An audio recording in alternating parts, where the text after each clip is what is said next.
Olá a todos, eu sou Magali Ortolan, psicóloga. Estamos aqui hoje gravando essa palestra para o CONDEC.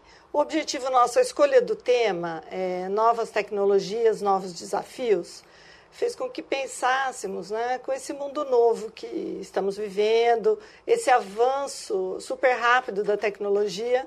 E no consultório temos visto vários problemas relacionados a essas questões novas. Então, resolvemos trazer para uma conversa com vocês, para refletirmos juntos.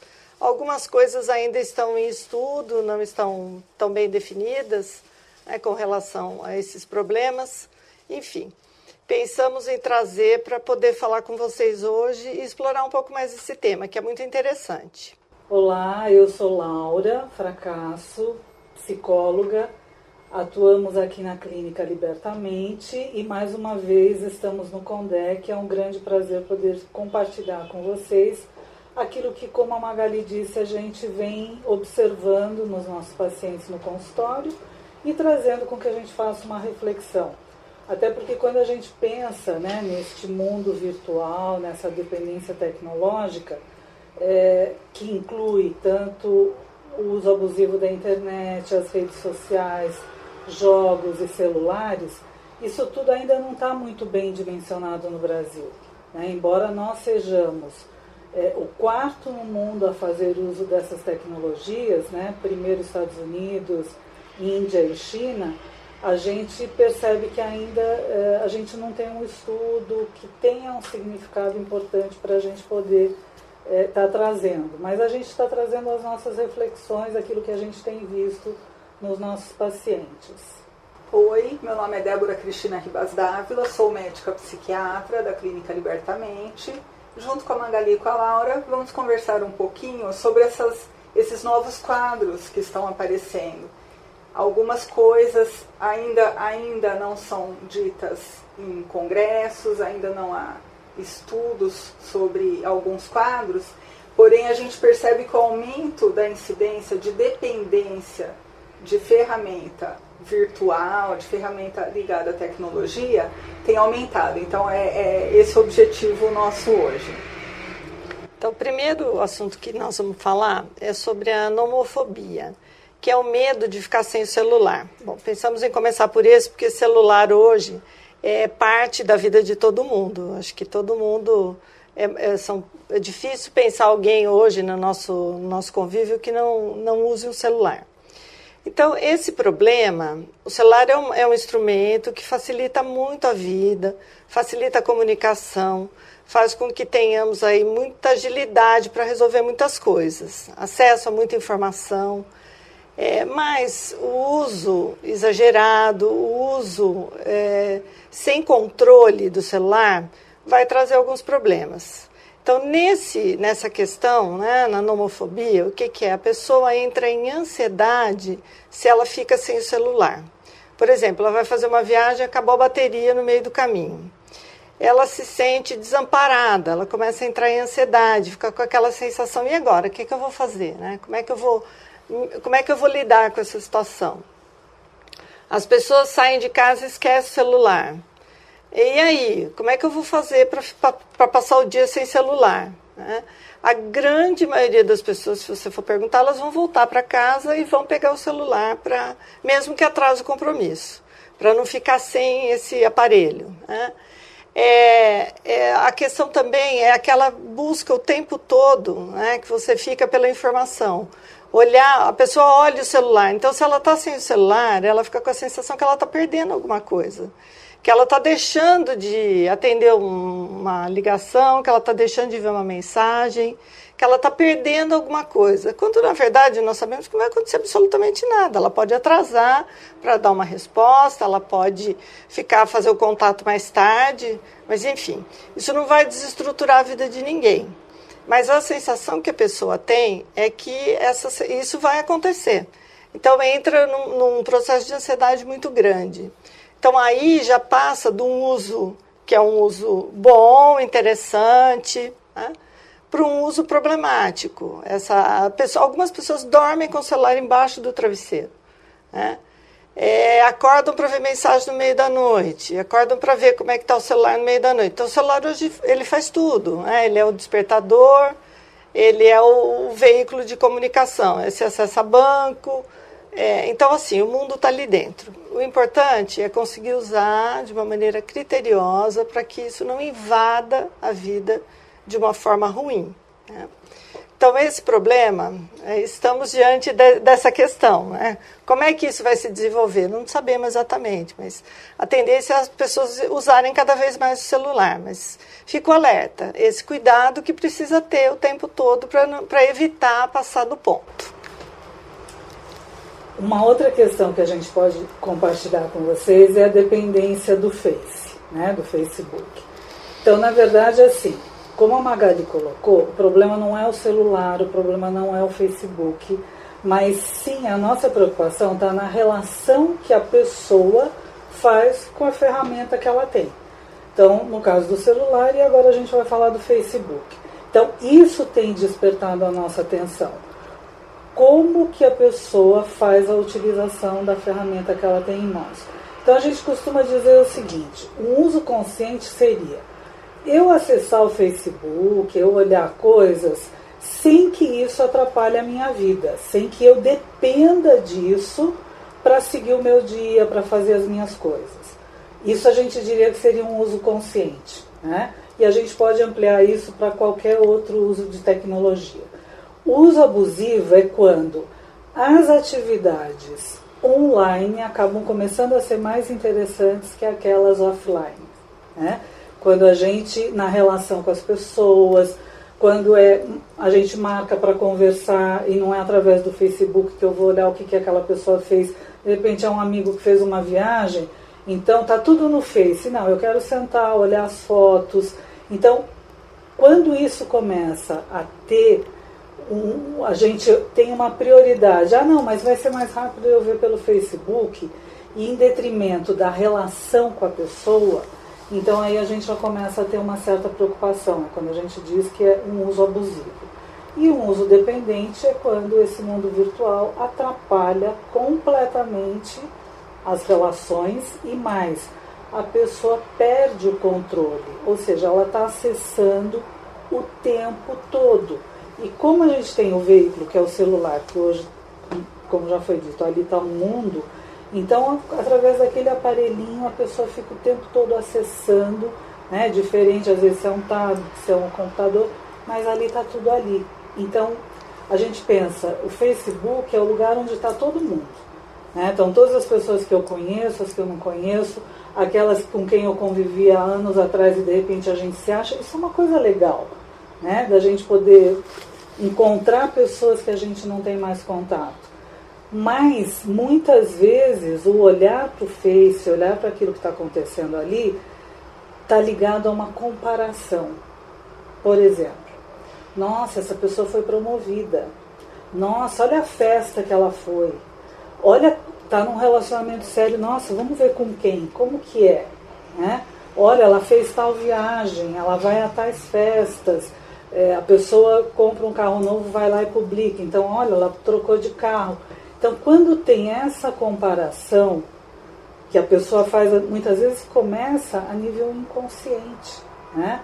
Mas ela começa a se comparar com aquilo que está ali no Face. E se a gente pensar que dificilmente alguém vai postar no Face alguma coisa que não foi legal. A gente tem situações quando tem perdas, né? O falecimento de alguém, às vezes até do animal de estimação, ainda a gente vê. Mas se você pensar coisas que dão errado na vida da pessoa, ela não vai fotografar e postar.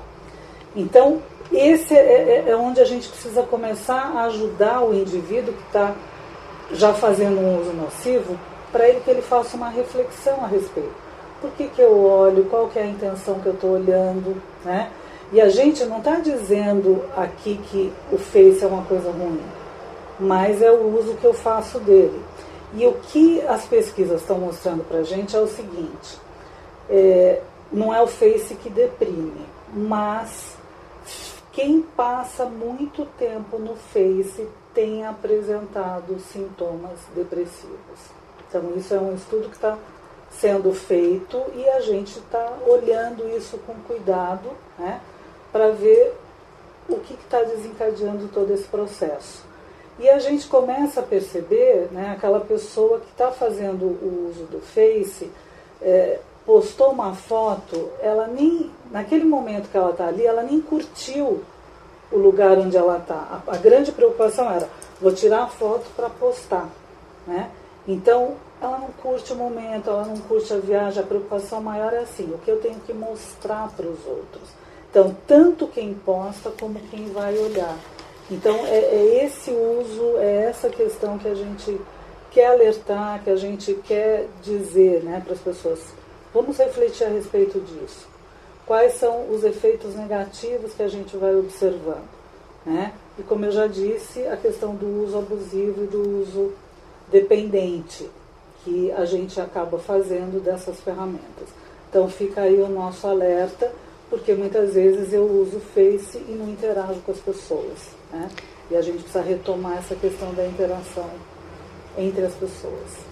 Acho que tem uma outra questão, né, Laura, pegando esse gancho que você está falando, é a superficialidade das relações. E o Facebook é um recorte tendencioso, porque ele é um recorte do momento, como você colocou, com a ideia de passar uma sensação muito boa, que as pessoas estão bem. Então, algumas pessoas se deprimem também porque elas veem a vida do outro como se fosse muito melhor que a delas. Então, assim, poxa, está todo mundo muito feliz, eu não, eu tenho as minhas dificuldades, né? Então, aquele é um recorte tendencioso, né, de um momento. Então, acho que isso é importante a gente colocar. Queria colocar também que tem uma série, Black Mirror, que tem um episódio que trata sobre isso, da superficialidade das relações, né, de rede social. Cada pessoa tem uma nota, só muito por alto, assim, eu vou falar, se vocês tiverem interesse, depois vejam. Cada pessoa tem uma nota e, de acordo com essa nota, ela tem possibilidade de ascensão a determinadas coisas. Se ela tiver uma nota, então as pessoas que têm nota por volta de 4,5, né, que o máximo é 5. Seria um paralelo com as curtidas do Facebook, isso, né? Isso. Uma foto se você é bem avaliada, avaliações positivas, poucas curtidas, você receberia um 4,5. Um 4,5. Exatamente. Então, é uma avaliação, né, que as pessoas têm. Então, todo mundo fica se avaliando o tempo todo. Então, a moça sai de casa para trabalhar, ela vai tomar um café, ela avalia o moço da lanchonete que serviu o café para ela. O cara que está comprando alguma coisa na lanchonete. Então, isso vai. E aí, a personagem, a protagonista da história, ela quer ascender uma vida melhor, ela quer conseguir morar num lugar melhor e ela começa a ver o que ela precisa fazer para conseguir ter uma pontuação melhor. E aí todo o drama se desenrola. Eu recomendo, é interessante, são episódios bastante fortes dessa série, mas com uma reflexão muito legal. Acho que você chegou a ver também, sim, né? Sim. Vocês viram. E tem um outro quadro que tem aumentado de incidência que nos preocupa muito, que é a vigorexia. A vigorexia é a obsessão por medidas perfeitas, por formas físicas, como iguais a de uma determinada pessoa. Esse quadro existe independente da internet, porém o que a gente percebe é que existem cada vez mais jovens seguindo pessoas pelo Instagram, Facebook, blog, YouTube, e adotando exatamente os mesmos hábitos de vida desses ícones de beleza, né? Então são jovens que, sem passar por nenhum tipo de avaliação médica, começam a comer exatamente o que eu vou dar um exemplo, tá, gente? O que a Miss Bikini come, o que o campeão de levantamento de peso come. Fazer as mesmas séries, o mesmo tipo de exercício. Então, é como se a internet tivesse deixado isso mais fácil para as pessoas. E, de novo, cuidar da saúde é muito bom, atividade física, se preocupar com a alimentação, tudo isso é muito importante. Porém, quando a pessoa deixa de fazer coisas importantes para a vida dela, deixa de se preocupar com relações familiares, relações pessoais, com o trabalho, para conseguir atingir esse objetivo, aí isso passa a ser uma doença, passa a ser considerado um transtorno e precisa ser tratado, né? Outra coisa que nos preocupa dentro desse quadro é que a internet tem informação boa e tem informação não digna de crédito, né? Então, os jovens, eles trocam informações com relação a anabolizantes, a testosterona, a GH, hormônio do crescimento, né? E dão dicas até de como é que se consegue comprar isso sem receita médica, como é que faz para aplicar, tem vídeo na internet ensinando e tudo mais.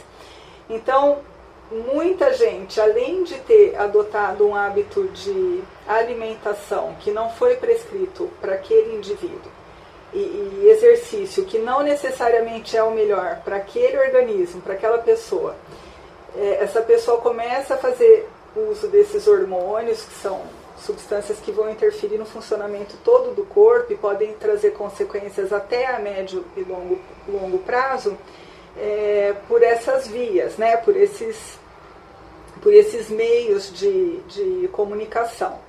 A incidência está aumentando, quem trabalha com jovens sabe disso, e esse é um grande desafio, né? A gente tem que conseguir conscientizar essas pessoas e mostrar que saúde é bom, mas quando passa de um certo ponto, isso deixa de ser comportamento saudável e passa a ser doença e trazer prejuízos para a vida, né? Exatamente, e com as novas tecnologias ficou muito mais fácil comparar, né? Entre os jovens. A questão de se comparar. Isso. Que aí a adolescente que tem um corpo que ainda está passando por uma transformação, ela quer ter o corpo como a quem ela segue.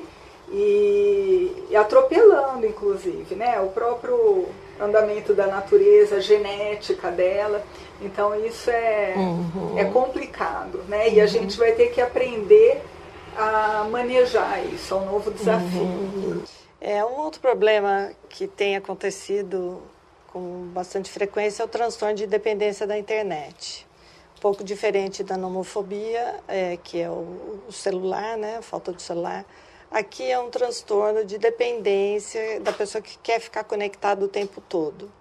Então, como toda dependência, a causa é multifatorial, ela tem várias coisas que nós vamos, em várias áreas da vida, que se a gente for ver, vai desembocar nessa necessidade de ficar conectado o tempo todo e de ficar o tempo todo ligado, né, no que está acontecendo. Aí são todas as formas, rede social, jogos online, ou seja, a pessoa ela começa a ficar com alteração de humor se ela fica num lugar, por exemplo, que não tiver internet. Ela começa a ficar instável, ela pode ficar muito irritada, né? Ela vai ficar sempre procurando formas de estar conectada. Então, isso vai virar prioridade na vida dela. Assim como as outras dependências, né? Como a gente sabe aqui, nós estamos falando com o DEC, né? Que trabalha com dependência química. Então, essa dependência se instala de uma forma parecida, né? São formas são situações, aí não é uma substância, né? Um uso ruim, né? De uma tecnologia que faz com que a pessoa priorize isso na vida dela. Então, ela vai deixar de fazer outras coisas que antes eram importantes para ela, para ficar mais tempo conectado. Então, isso vai trazer todas aquelas consequências ruins, com problemas posturais, ela vai ter problema de coluna, provavelmente, porque ela vai ficar muito tempo numa postura ruim, às vezes o computador, o celular, você está aqui embaixo, então isso vai dar problema na cervical, então, outros problemas físicos, dores de cabeça, né? Problemas visuais e uma série de outros problemas que podem vir junto com isso, socialmente. Ela vai ficar excluída, porque ela vai viver um mundo virtual, ela não vai viver um mundo real. Então, ela vai deixar de estudar, ela vai deixar... às vezes não abandona, mas compromete o desempenho dela, tanto na escola, quanto no trabalho, em função... Algumas empresas, elas bloqueiam sites, bloqueiam acesso à rede social, para que essas pessoas que não têm que estão sem controle não façam uso inadequado. Então, isso é um problema novo que está surgindo aí, já tem tratamento, já está previsto no Código Internacional de Doenças, né? E precisa de um tratamento, assim como outras dependências. E como eu disse, ele é multifatorial e a pessoa precisa ter uma assistência mais ampla, precisa entender tudo o que está acontecendo com ela naquele momento para poder tratar esse tipo de transtorno. O uso de computador ou celular, tablet, qualquer coisa que emite luz para o olho durante um período muito estendido de horas, ele pode causar vários problemas. Então, a gente tem um dado que está alarmando, que é o aumento da incidência de trombose venosa profunda em jovens, né? Porque os jovens ficam longas horas sentados, sem se movimentar, jogando online. E aí não tem movimento no membro inferior, nas pernas, e o sangue começa a coagular e forma trombose, né? Isso a gente não tinha esse problema antes, hoje a gente tem. Outro problema, o olho pode deixar de produzir lágrima, produzir em excesso ou deixar de produzir lágrima, né? Num quadro que pode até ser irreversível, além dessa questão dos problemas de lordose, escoliose que estão aumentando em jovens, em pessoas com uma faixa etária na qual antes a gente não pegava esse tipo de comprometimento por conta disso, projeção do pescoço para frente, os ombros para frente, então toda a coluna errada, começa a pinçar nervo, começa a dar dor. Então são exemplos claros de que esse hábito, numa pequena medida, pode ser saudável e benéfico, mas quando ele passa a ser dependência, ele vai trazer prejuízos muitas vezes irreversíveis para as pessoas. Uhum. E no consultório a gente trata, né, jovens de outras questões também, mas eu tenho percebido assim, obesidade, né? Porque quando ele fica muito tempo sentado, não se movimenta, e quando a Magali coloca, ele vai prejudicando outras áreas da vida, então ele não vai mais fazer exercício, não vai mais para academia, que antes até era uma coisa que eles faziam, e de repente isso passa a não ser mais algo prioritário, a não fazer parte mais da rotina. Depois, como ele não sai da frente do computador, a questão da alimentação, ele come qualquer coisa de qualquer jeito. Sem perceber, né? Sem nem perceber o que ele está comendo. A quantidade. A quantidade. Então ele vai na cozinha ou ele pede para a mãe qualquer coisa que possa ser mais rápido. Então faz muito uso de lanches, né? E aí a gente percebe o quanto essa alimentação está prejudicada em termos de nutrientes, na questão, né, de ser uma alimentação saudável. E aí eu começo também a ter no consultório problemas de gastrite, problemas gastrointestinais, né, em pessoas muito jovens. Essa semana mesmo atendi um rapaz de 20 anos com um quadro muito dentro disso que a gente está dizendo e que já começa a ter consequências na questão gastro. Então é para a gente olhar. E depois quando a gente fala que são doenças, né, então assim, e falamos em tratamento, a gente tem que pensar assim, quem é que vai fazer o diagnóstico disso? Então isso é um outro cuidado, porque senão fica assim, não, olha, faz isso, faça aquilo. Então, tudo que a gente está trazendo, é importante que a gente tenha profissionais que vão fazer uma avaliação adequada do que é indicado como intervenção, né? Porque às vezes pode ser uma coisa simples, que a gente consegue lidar ali com alguma tranquilidade, mas a gente tem visto no consultório quadros que estão se agravando e que a gente precisa fazer encaminhamentos adequados que realmente vão poder atender a demanda que aquele indivíduo está trazendo, né? Porque senão a gente começa a subestimar, achar que não, tudo bem, isso aí agora é só ele não ficar tanto tempo no computador, e de repente ele já está com alguns quadros que precisam ser tratados, além da questão da dependência em si, mas clínicos, e a gente precisa poder fazer essa avaliação, né? Uma outra questão que a gente tem aí a gente já fala de o comprar compulsivamente fisicamente, então a pessoa sai, vai num shopping, vai numa loja e compra. Com a questão da internet, né, a pessoa não precisa nem sair de casa mais para fazer esse movimento. Então, a gente está vendo muitas mulheres, e esse é um perfil que está atingindo as mulheres, na grande maioria, na faixa de 25 a 60 anos, embora também está se observando uma diminuição na faixa etária, né, que estão fazendo compras compulsivas pela internet. Por quê? Nós somos uma sociedade de consumo, deixamos de ser cidadãos para virarmos consumidores, né? E isso realmente a gente percebe muito no movimento das pessoas, na busca de comprar alguma coisa, e com a internet isso virou algo muito mais rápido, né? Muito mais fácil de fazer, a pessoa não precisa nem sair de casa. Então, quando a gente pensa em uso nocivo, a gente pensa justamente na pessoa, porque comprar, ok, né? Eu preciso de alguma coisa, eu vou lá e compro. Mesmo pela internet, olha que facilidade, né? Às vezes é muito mais fácil, até para eu olhar preço e tudo mais. Mas a pessoa que compra compulsivamente, na verdade, é essa perda do controle. Porque é o desejo de comprar, independente da necessidade, né? E a perda do controle. Ela não consegue parar de comprar. Então é aí que a gente começa a já ter um olhar de que tem algo disfuncional, né? Então, a pessoa nem curte aquilo que ela compra. Eu tenho uma paciente que eu atendo já há algum tempo, é uma pessoa na faixa etária dos 62 anos, que a gente está trabalhando, inclusive assim, dela tirar as coisas do armário, daquilo que ela comprou.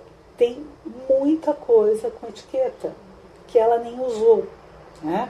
E ela agora veio procurar ajuda porque ela começou a se dar conta, mas porque ela teve uma perda financeira. Então ela não tem mais a possibilidade de comprar como ela comprava. Então isso trouxe ela para um pedido de ajuda. E agora a gente está olhando toda essa complexidade do quadro que ela tem, né? Então incentivando ela, tipo assim, achou uma roupa que realmente você não vai usar? Vamos pensar de levar para um brechó, vamos doar para alguém. Então, como também é difícil fazer esse movimento, porque eu não vou usar, mas também não quero me desfazer daquilo, né? E o que a gente percebe? Que a pessoa, na hora que ela compra, aquela ansiedade por comprar, né? Então, ela tem aquela ansiedade antes de fazer a compra. Tem o prazer na hora que ela concretiza a compra, mas muitas vezes acompanha o arrependimento depois. Não precisava, por que eu comprei, né? Então é um prazer ali individual, efêmero, porque vai passar muito rápido, mas começa a ser patológico, tá doentio, né? Então aí a gente vê as pessoas que ela começava a esconder contas que chegavam para serem pagas, o cartão de crédito, dizia que, não, isso aqui ela pagou 50, falava que tinha pago R$10, então vai mentindo que sobre o valor. É exatamente o mesmo comportamento do adicto com a substância química. Perfeito. Né? Então essa é a evidência de que é o quadro patológico, doentio. E tem uma coisa, tem site, Laura, que salva o número do cartão de crédito. Então, quando a pessoa se interessa por um produto e já vem um pedido de compra, com um clique, com uma batidinha de dedo, a compra foi realizada. Tem um outro site que me chamou a atenção, você seleciona produtos e coloca na sacola, e em 30 minutos os produtos expiram. Então quem é compulsivo começa a ficar com a sensação de eu preciso comprar rápido, senão vai sair da minha sacola, eu não vou mais poder comprar, outra pessoa vai comprar, eu vou perder a promoção. É um site de promoções. Então ele desperta isso, deve ter sido feito para esse perfil mesmo, que sabe que essas pessoas vão ficar desesperadas e vão acabar comprando por impulso, né, sem pensar, sem amadurecer essa ideia, e depois vão ter esses prejuízos dessa natureza, né? Vai chegar a conta, como é que vai fazer para pagar. Então é todo aquele malabarismo que a pessoa cria em cima de uma ansiedade o tempo todo, porque pode ser descoberta, o marido pode pegar o cartão. Então, assim, o quanto isso vai angustiando, né? A pessoa entra em sofrimento, mas não consegue interromper aquele processo que está tão doentio. Né? E a necessidade de tratamento. Então, inclusive para comprador compulsivo, hoje tem devedores compulsivos, como tem para uso de droga, né? Alcoólicos anônimos, narcóticos anônimos. Então, assim, são esses grupos que vão ajudar. Tem gente usando o conselheiro financeiro, o coaching financeiro, né? Para orientar. E aí até assim, fazer uma reelaboração do contexto da família.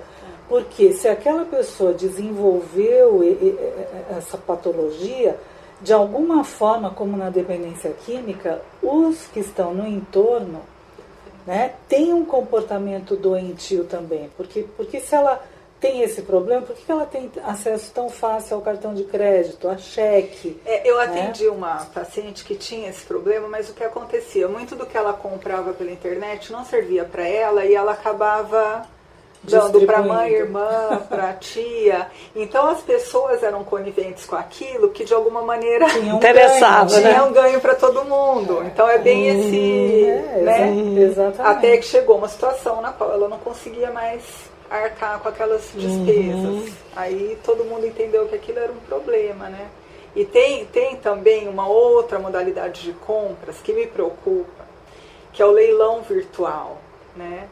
Porque aí tem um perfil um pouquinho diferente de personalidade, pega um pouquinho a coisa do jogo, mas também faz com que a pessoa fique com a sensação, vai aumentando a ansiedade, assim como na compulsão por compra, a pessoa fica pensando que ela tem que entrar no leilão, tem que entrar no leilão, a ansiedade vai aumentando, ela entra, vê um produto, dá um lance, alguém dá um lance maior, ela fica na disputa, a ansiedade vai aumentando, até que ela consegue realizar a compra. Quando realiza a compra, no primeiro momento dá uma sensação de alívio, diminui a ansiedade. Aí vem a culpa, o arrependimento. Puxa vida, eu comprei um perfume, nem preciso, nem sei se eu gosto. E como é que eu vou fazer com isso? Então, todo o mecanismo da dependência de substância, da compulsão por compra, tudo isso se repete, mas com esse agravante da questão do esse produto não pode ser do outro, tem que ser meu, né? Eu é que tenho que conseguir conquistar isso. Então a internet serviu como uma facilitadora, né, para esses quadros. Sem dúvida. Assim como eu estava pensando aqui também, a hipocondria digital, né?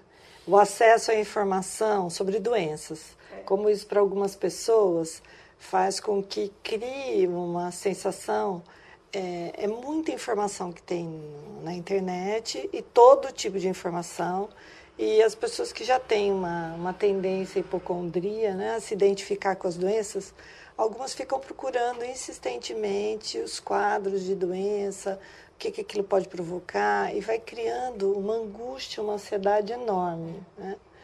Esse é um problema novo também, que com o acesso facilitado às informações está trazendo para algumas pessoas essa dificuldade. E que também acaba distanciando do humano, porque muitas vezes o paciente chega a passar por uma consulta, escuta alguma coisa do profissional, mas ele não consegue validar o que essa pessoa que o atendeu, examinou, falou. Que é um profissional da área. Né? É como se aquela informação disponibilizada no Google tivesse um peso maior do que o que aquele ser humano que o atendeu falou. Então, de novo, essa questão da perda da sensibilidade, uma desvalorização da pessoa mesmo, do ser humano. Né? Sim. Essa forma de se relacionar mais com os meios tecnológicos, né, com o mundo virtual do que com o mundo real. Outra coisa é isso que eu falei da hipocondria, mas não só nesse sentido. Eu acho que, por exemplo, o Google, uma ferramenta incrível, né, onde a gente tem lá o mundo, democratizou a informação. Hoje as pessoas têm acesso, então tem um lado super bacana. É mais fácil para os estudantes pesquisarem, é mais fácil para as pessoas conseguirem saber coisas que antes elas iam ter muita dificuldade. Então, você queria saber o país tal, alguém falou do país tal. Você tinha que procurar um atlas, ir lá ver no atlas onde é que estava, né? Hoje você abriu lá, botou o nome do país, imagem, mapa, pum. está tudo ali. Então, essa facilidade é muito legal. Agora, assim, o outro lado da história. Pode desenvolver uma dificuldade maior da gente reter informações. Porque a gente sabe que está tudo lá, está armazenadinho. Então, a hora que eu quiser, eu vou lá, clico e pum. Trouxe. Não preciso aprender, eu não preciso reter essa informação. Então, isso, e para assim, para alguns estudantes, por exemplo, ao invés de ter uma busca, né, é uma coisa mesmo de ir lá, pegar, copiar, colar e pum, né, e colocar o trabalho. Então, esses dois lados, eu acho que da tecnologia, que a gente tem que estar atento o tempo todo, porque, de fato, as tecnologias vieram para ficar, elas são parte da nossa rotina, do nosso dia a dia, né? Mas nós temos que usar com sabedoria, porque senão os problemas vão crescer e assim, nós não temos ainda uma forma de imaginar como é que vai ser esse crescimento, né? Em que ponto nós vamos chegar, onde a gente vai chegar, né? E uma coisa que nos preocupa, vocês devem ter observado que várias vezes a gente fala do humano, né? Que a tecnologia afasta do humano, então afasta do profissional, afasta do contato com as outras pessoas. E aí, o que eu tenho visto também, pessoas de todas as idades, desde aquele com 20 anos até o pessoal de 50, 60, nos sites de relacionamento. Né? Que também é outra coisa que a gente começa a perceber. E, de novo, eu vou frisar, não tem problema. O problema começa quando aquilo vira a única ferramenta para eu conhecer pessoas. Então, eu não saio mais, eu não frequento lugares, porque o lugar que eu frequento é o ambiente virtual, né? E aí, um pouco, quando vocês falaram das curtidas, né, do Face, também nesses sites tem assim, quantas pessoas toparam me conhecer? Então, eu estou atendendo um jovem de 20 anos, 21, e ele nunca tinha acessado sites de relacionamento. Aí ele terminou com a namorada recentemente e os amigos, não, vamos lá, faça, a gente te ajuda, a gente te ensina. E ele veio para a sessão a semana passada extremamente angustiado que ele tinha tido só um meeting. Poxa, mas os meus amigos falam que eles têm muitos, eles me mostram, não é mentira. Aí ele falou, acho que as fotos, então eu vou ter que refazer todas as fotos. Então, a preocupação de se mostrar, né, através das fotos... Porque precisa ser validado por esse outro que ele nem conhece. Outro que ele nem sabe quem é, não tem noção. Quer dizer, diferente de quando a gente olha para alguém e fala, acho que essa pessoa me interessa, então ali começa um relacionamento, né? Mesmo que seja às vezes só visual num primeiro momento. Não, é ali, é no virtual, né? E aí ele começou a me explicar que é um menino bem inteligente, ele tem muita facilidade com a tecnologia, então depois que ele entrou, que fez esse primeiro, ele começou a me mostrar outros, inclusive umas coisas que assim, honestamente eu nem vou conseguir repetir aqui, porque é muita informação e eu não consigo acompanhar tudo que ele me colocou, mas o quão rapidamente ele se inseriu nesse mundo virtual. E ele vinha de um relacionamento de 6 anos.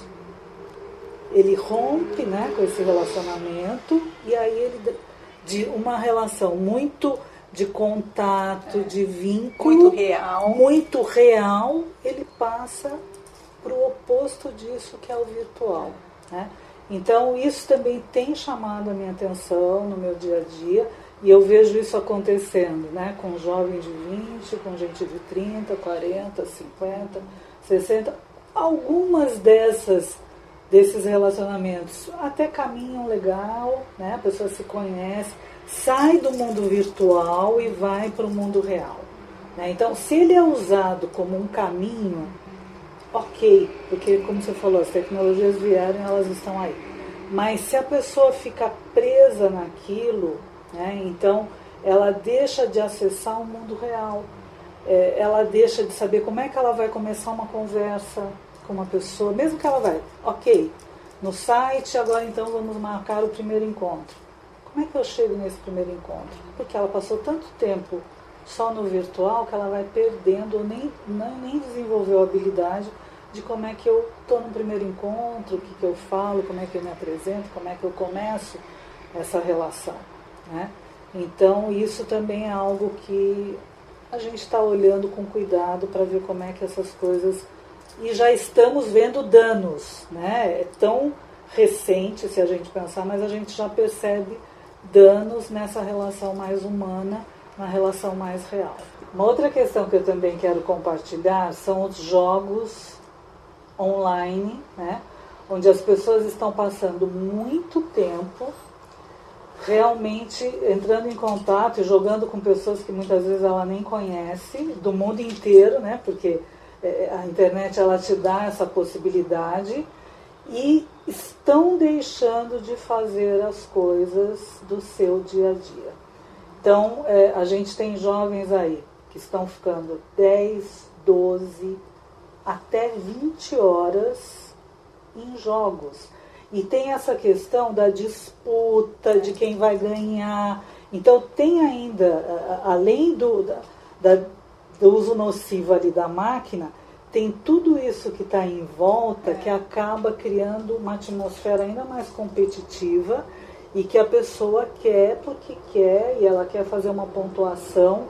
Então, assim, o quanto isso tem provocado nos nossos jovens essa desconexão com o que está em volta. E quando eu digo desconexão, é assim, a desconexão com a faculdade, com a relação com as pessoas, o grupo de amigos, né? De novo, repetindo a questão da atividade física. Então, assim, é o se desconectar do mundo e se conectar com o mundo através da máquina, né? E assim, muitas vezes apostando dinheiro, de verdade, inclusive, né? E ficando depois endividado e tudo mais. Saiu até recentemente no jornal a respeito disso, um grupo, porque aí o que a gente tem? Além das pessoas que entram, porque são jovens e estão jogando, existem pessoas que estão montando esses jogos para tirar dinheiro, né? Eu estava vendo uma reportagem assim, que você começa com R$5, mas que teve jovens se endividando a 30 mil. Perfeito. E aí começou a vender as coisas de casa como dependente químico, né, que começa a tirar coisas que ele tem e vai vendendo, que tiveram que chegar a falar para os pais porque eles começam a ser ameaçados, né, porque eles não conseguem pagar. Então, assim, o quanto isso toma um vulto que sai do controle completamente. E às vezes você está ali com uma pessoa de 15, 16 anos, que não tem maturidade absolutamente para lidar com toda a situação e que acaba sendo um alvo muito fácil, né, dessas pessoas mal intencionadas que montam essa estrutura para conseguir um dinheiro fácil. Um dinheiro muito fácil. Né?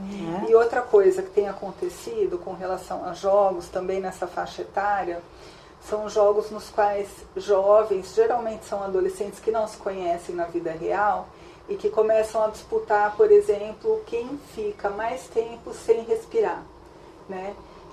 Nós já temos relatos de adolescentes que morreram com essa brincadeira, que de brincadeira não tem nada, de ficar o máximo de tempo sem respirar, de se cortar, né?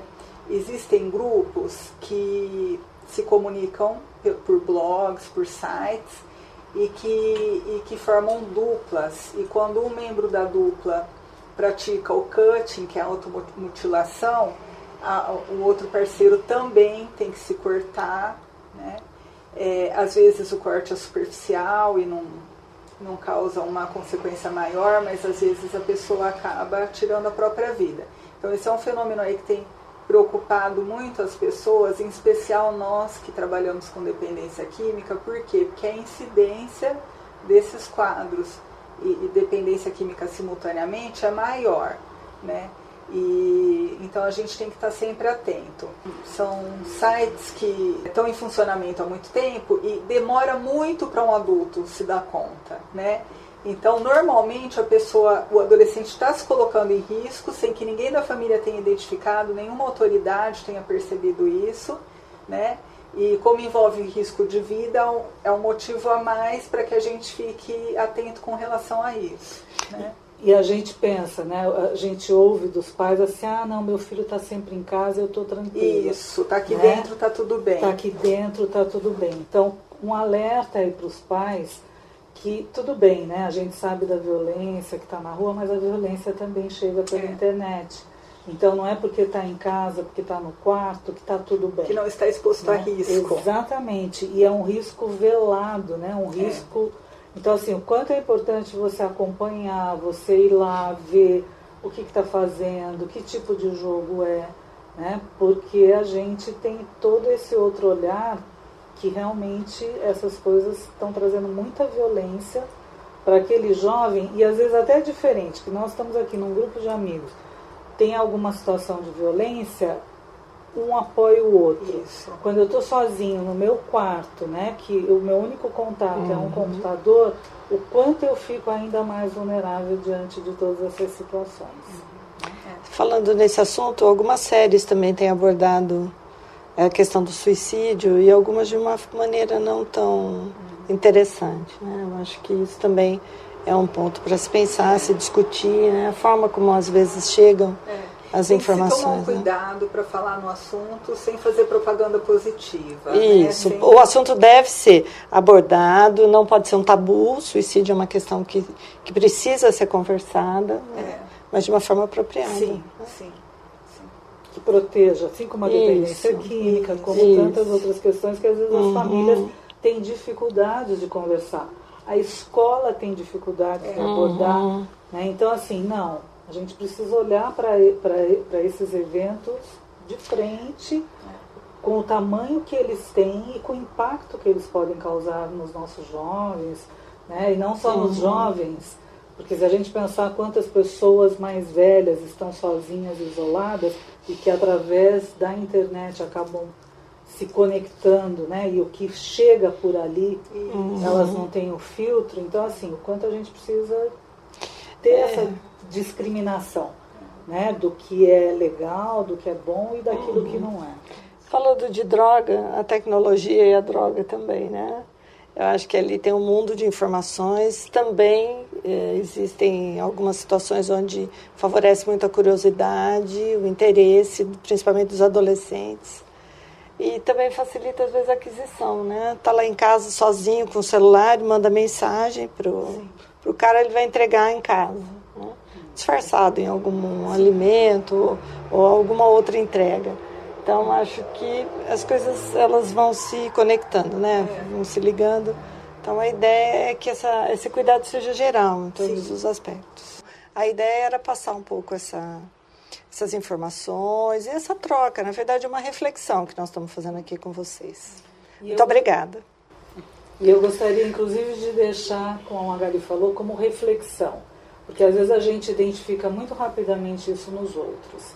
Né? Mas eu queria que você que está assistindo olhasse para você, de todos os tópicos que a gente levantou aqui, e se perguntasse se tem algum deles que você está fazendo um uso já nocivo. Né? Porque a gente começar a fazer o olhar para a gente primeiro. E esse acho que é um exercício interessante de cada um de nós para que a gente possa realmente fazer. Eu gostaria de agradecer a presença de vocês aqui na sala, a atenção, e continuem a assistir as palestras do CONDEC. Um abraço.